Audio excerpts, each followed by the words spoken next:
किन लोगों के जिस्म कब्र में सलामत रहेंगे? हजरत मोहम्मद सल्लल्लाहु अलैहि वसल्लम ने इरशाद फरमाया कि वो 10 लोग जिनके जिस्म कब्र में सलामत रहेंगे वो यह हैं। नंबर 1, बिस्मिल्लाहिर्रहमानिर्रहीम। नाजरीन जरा तसव्वुर कीजिए, एक शख्स जिसने अपनी जिंदगी अल्लाह की रजा में गुजारी, जब उसकी आंखें हमेशा के लिए बंद होती हैं तो हकीकत में उसकी कामयाबी का सफर शुरू होता है। कब्र उसके लिए अंधेरी खाई नहीं रहती, बल्कि जन्नत की खिड़की बन जाती है, जहां सुकून, रहमत और अपने रब की रजा उसका इस्तकबाल करती है। सही हदीस में आया है कि नेक मोमिन के लिए जन्नत का दरवाजा खोल दिया जाता है और उसकी कब्र जहां तक निगाह जाए कुशादा कर दी जाती है। यह जिंदगी जिसे हमने बहुत संजीदगी से पकड़ रखा है, दरअसल एक लम्हाती सफर है। एक ऐसी राह जिस पर चलते हुए इंसान को यह वहम रहता है कि अभी बहुत वक्त बाकी है, अभी बहुत ख्वाब पूरे करने हैं, अभी बहुत बातें कहनी है। मगर हकीकत यह है कि वक्त इंसान के साथ नहीं चलता, वक्त इंसान को छोड़कर आगे बढ़ जाता है। हम रोज सूरज को तुल्लू होते देखते हैं, मगर यह नहीं सोचते कि हमारी जिंदगी का सूरज किस दिन गुरूब होगा। हम जनाजे से देखते हैं, मगर खुद को इसमें नहीं देखते। हम कब्रों के पास से गुजरते हैं, मगर यह नहीं सोचते कि एक दिन यही जमीन हमें भी पुकारेगी। इंसान दुनिया में आते ही रोना शुरू कर देता है और जाते वक्त सबको रुला जाता है। दरमियान के चंद सालों को वह जिंदगी कह देता है। हालांकि यह सिर्फ मोहलत होती है, एक आजमाइश, एक वफा, एक सांसों की गिनती। यहां हर चीज फानी है, रिश्ते भी, चेहरे भी, आवाजें भी। वो हाथ जिन्हें हमने मजबूत समझा था, एक दिन ढीले पड़ जाते हैं। वह आंखें जो ख्वाबों से भरी थीं, एक दिन बंद हो जाती हैं। और वह दिल जो दुनिया की मोहब्बत में धड़कता था, अचानक खामोश हो जाता है। यही वो लम्हा है जहां इंसान पहली बार सच्चाई से रूबरू होता है। जब मौत आती है तो न वह इजाजत मांगती है, न खबर देती है, बस आती है और ले जाती है। कुरान कहता है, हर जान को मौत का जायका चखना है। जायका यानी ऐसा एहसास जिससे कोई नहीं बच सकता। अमीर हो या गरीब, ताकतवर हो या कमजोर, सब एक ही जायका चखते हैं, मगर सबका अंजाम एक जैसा नहीं होता। मौत के बाद एक दरवाजा खुलता है जिसे कब्र कहते हैं। कब्र जिसका नाम सुनते ही दिल घबरा जाता है। ये वो जगह है जहां इंसान अकेला होता है, ना मां साथ जाती है, ना बाप, ना औलाद, ना दोस्त। तो वहां सिर्फ इंसान और उसके आमाल होते हैं। यही वो मकाम है जहां दुनिया की हकीकत खुलती है, जहां जिंदगी का हर लम्हा सवाल बनकर सामने आता है। वहां पहली रात सबसे ज्यादा सख्त होती है, वो रात जिसमें ना दिन होता है, ना रोशनी, ना आवाज, ना सहारा। वो रात जिसके बारे में कहा गया कि अगर इंसान उसे देख ले तो दुनिया की मोहब्बत दिल से निकल जाए। कब्र किसी के लिए राहत बन जाती है और किसी के लिए तंगी, किसी के लिए सुकून और किसी के लिए खौफ। मगर यह फैसला कब्र में नहीं होता, यह फैसला दुनिया में हो चुका होता है। हम अभी जिंदा हैं, सांस ले रहे हैं, मगर हकीकत यह है कि हम मौत की तरफ चल रहे हैं। हर गुजरता लम्हा हमें उसके करीब कर रहा है। और आगे क्या है, यह सवाल अभी बाकी है। बहुत कुछ अभी पर्दे में है, बहुत सा सच अभी छुपा हुआ है, क्योंकि हर हकीकत फौरन नहीं बताई जाती। कुछ सच ऐसे होते हैं जो दिल पर बोझ बन जाते हैं, और कुछ राज ऐसे होते हैं जो आखिर में खुले तो रूह तक हिला देते हैं। जब इंसान की आंख बंद होती है और दुनिया की आवाजें पीछे रह जाती हैं तो वह समझता है शायद अब सब खत्म हो गया। मगर हकीकत यह है कि असल सफर तो अब शुरू होता है। जनाजा उठता है, कंधे बदलते हैं, कदम आहिस्ता आहिस्ता कब्रिस्तान की तरफ बढ़ते हैं। लोग साथ होते हैं, मगर असल मुसाफिर तन्हा होता है। कब्र के किनारे लाश रखी जाती है, चंद लम्हों के लिए सब खामोश हो जाते हैं। फिर मट्टी डालने का वक्त आता है। पहली मुट्ठी, दूसरी मुट्ठी, तीसरी मुट्ठी, और यूं वह जिस्म जिसे कभी नाजों से पाला गया था, मट्टी के हवाले कर दिया जाता है। लोग पलट जाते हैं, कदमों की आहट दूर होती चली जाती है, और फिर वह लम्हा आता है जिसका तसव्वुर ही इंसान के पसीने छुड़ा देता है। वह लम्हा जब कब्र बंद हो जाती है, रोशनी खत्म हो जाती है और तन्हाई इंसान को जकड़ लेती है। यह वह तन्हाई नहीं जो दुनिया में महसूस होती है।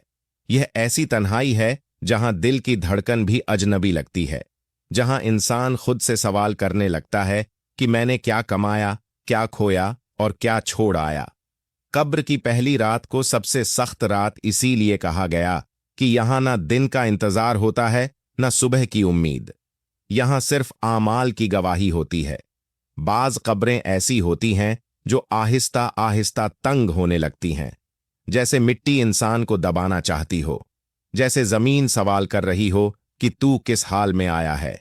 बाज लोग चीखना चाहते हैं मगर आवाज बाहर नहीं जाती। बाज भागना चाहते हैं मगर रास्ता नहीं मिलता।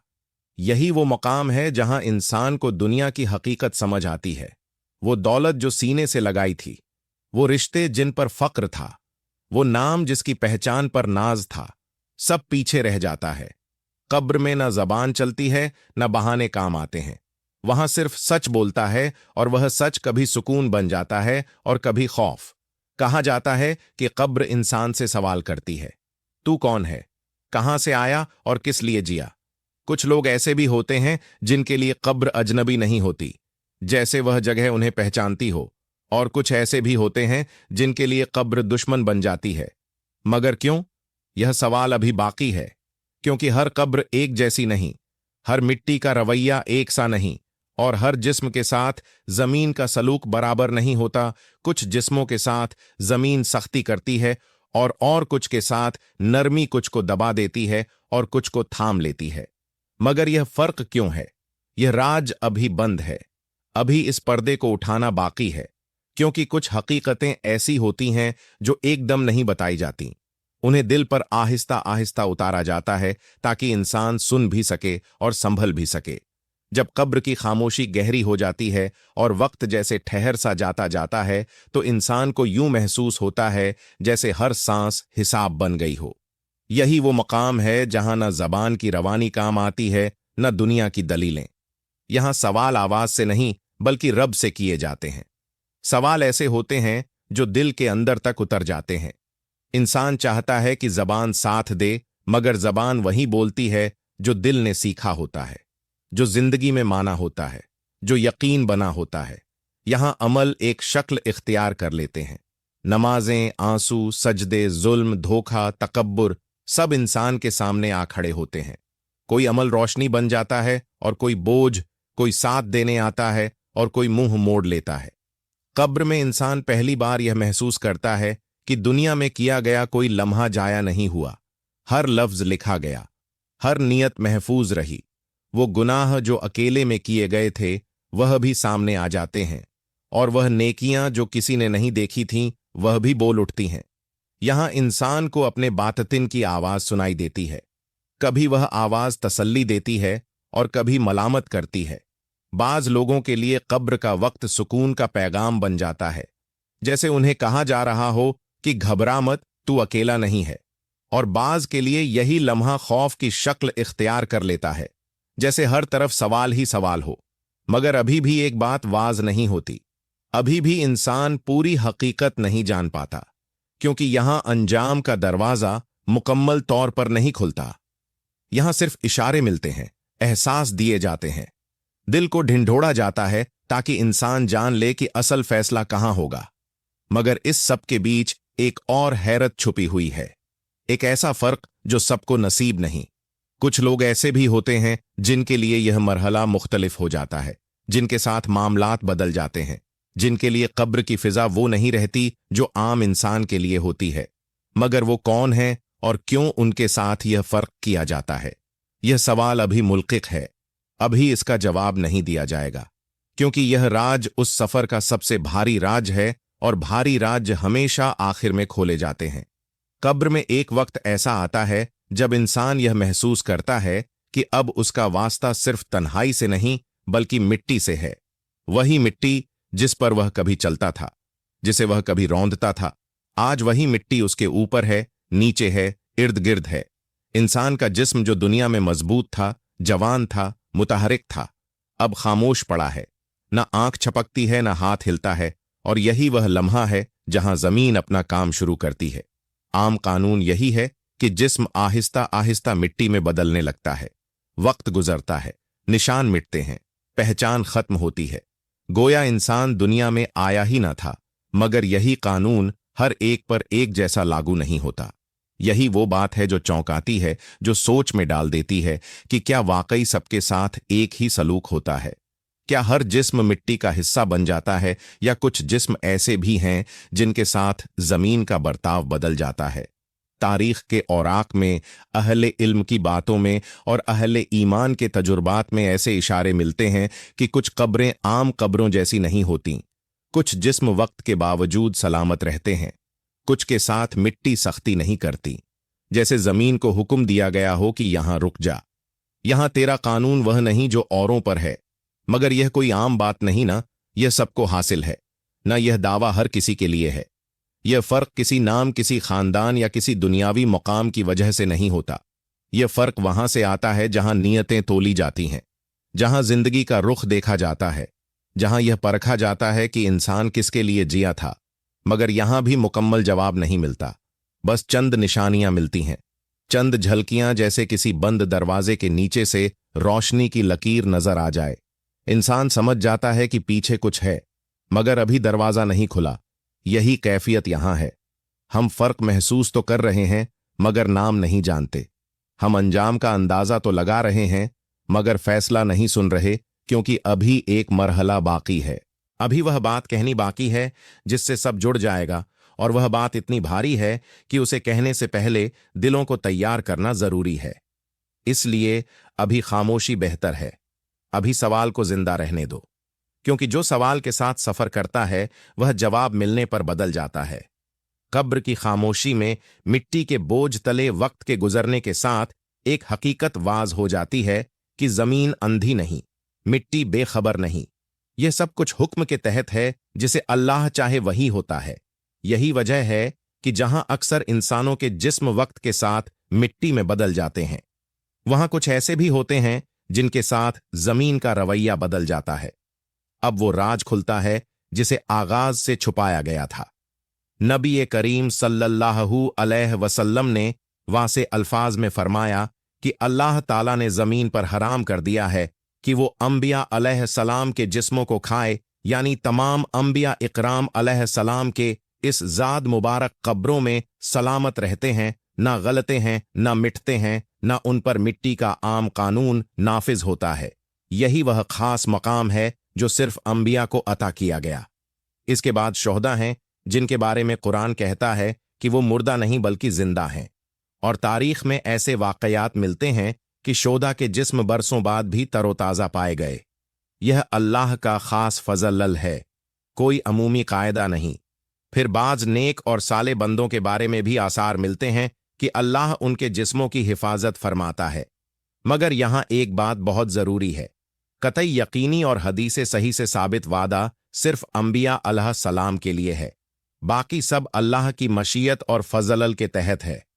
यह राज इसलिए आखिर में खोला गया ताकि इंसान यह समझे कि असल कामयाबी जिस्म के सलामत रहने में नहीं, बल्कि अल्लाह की रजा में है।